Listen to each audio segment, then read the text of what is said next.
মঙ্গলবার ২১ জানুয়ারি ত্রিপুরা পূর্ণ রাজ্য দিবস। এই উপলক্ষে রবীন্দ্র শতবার্ষিকী ভবনে এক অনুষ্ঠানের আয়োজন করা হয়। এই অনুষ্ঠানে উপস্থিত ছিলেন মুখ্যমন্ত্রী প্রফেসর ডক্টর মানিক সাহা, পরিবহন মন্ত্রী সুশান্ত চৌধুরী, শিল্প ও বাণিজ্য মন্ত্রী শান্তনা চাকমা, মন্ত্রী শুক্লাচরণ নোয়াতিয়া, মুখ্য সচিব জে.কে. সিনহা, রাজ্য পুলিশের মহানির্দেশক অমিতাভ রঞ্জন সহ অন্যান্যরা। মুখ্যমন্ত্রী বলেন, শান্তি না থাকলে কোনো অবস্থাতেই উন্নয়ন সম্ভব নয়। রাজ্যে শান্তি রয়েছে বলেই গত কয়েক বছর ধরে বহির্রাজ্যের পর্যটকরা রাজ্যে আসছেন। অনুষ্ঠানে প্রয়াত সুশান্ত কুমার চৌধুরীকে ত্রিপুরা বিভূষণ সম্মান প্রদান করা হয়। 11 জনকে পূর্ণ রাজ্য দিবস উপলক্ষে বিভিন্ন সম্মানে সম্মাননা প্রদান করা হয়।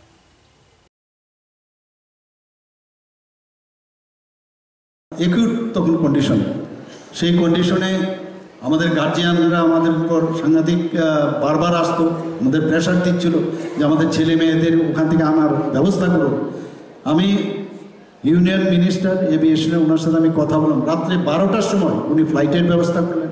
সেই ফ্লাইটে করে এবং পরের দিনের ফ্লাইটে করে প্রায় 250 স্টুডেন্ট, তাদের সবাইকে মানে এই আপনার মণিপুর থেকে আমরা আগরতলা আমরা নিয়ে এসেছি এবং সমস্ত খরচ আমরা ত্রিপুরা সরকার কিন্তু বহন করেছি। এই যে একটা সুবিধা, এই যে ডাবল ইঞ্জিনের সরকার, আমরা সেই দিন কিন্তু আমরা সেটা মানে উপলব্ধি করতে পেরেছি। আমরা এখানে এই অল্প সময়ের মধ্যে আপনারা দেখেছেন অনেকে চেষ্টা করে এখানে একটা অস্থিরতা তৈরি করার। এখানে আমাদের ডিজিপি সাহেব বলেছেন বিষয়টা যে গন্ডা তৈসার মধ্যে অনেকে চেষ্টা করেছে একটা দাঙ্গা লাগাবার।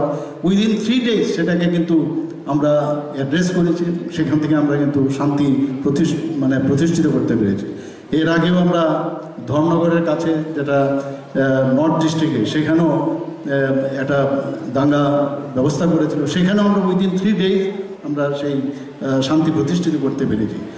রানীর বাজারেও একটা ঘটনা হয়েছে। বিভিন্ন জায়গায় আমরা এখানে চেষ্টা করে মানুষ, কিছু লোক আছে যারা কুচক্রিত যা থাকেই সব জায়গায়, ওরা চেষ্টা করেছে এগুলো সমস্যা প্রবলেম সৃষ্টি করার, কিন্তু আমরা সেগুলো কিন্তু অ্যাড্রেস করে আমরা শান্তি প্রতিষ্ঠিত করেছি। শান্তি না থাকলে কোনো অবস্থায় কোনো জায়গায় উন্নয়ন হবে না। আমরা ট্যুরিজম নিয়ে এত কথা বলি, এখানে ট্যুরিজম মিনিস্টার আছেন। বাইরের থেকে মানুষ যখন দেখে যে এমন একটা রাজ্য যেখানে গেলে কোনো চিন্তা নাই, ভয় নেই, তাহলে ট্যুরিস্টের যে